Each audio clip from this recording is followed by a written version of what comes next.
alto de um monte santo, Deus estabeleceu a cidade que ama Sião, também chamada de Jerusalém.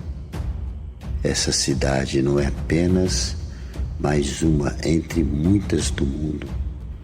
Ela foi escolhida especialmente por Deus. Ele a ama profundamente, mais do que qualquer outro lugar na terra de Israel.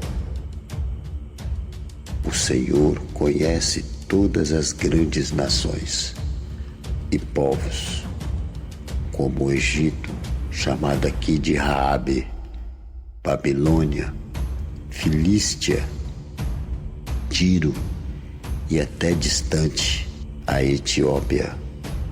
Pessoas desses lugares que antes eram estrangeiros e até inimigos de Israel, agora são contadas como cidadãos de Sião. Deus declara que essas pessoas vindas de todas as partes também nasceram de Jerusalém. Espiritualmente, isso mostra que Deus pertence à sua cidade, não depende de nascimento físico, mas de fazer parte do seu povo pela fé. O próprio Senhor firma Jerusalém.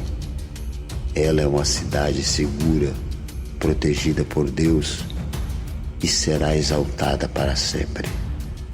Quando Deus registrar os nomes dos povos, Ele contará a muitos que nasceram espiritualmente ali, como se fossem filhos legítimos da cidade santa.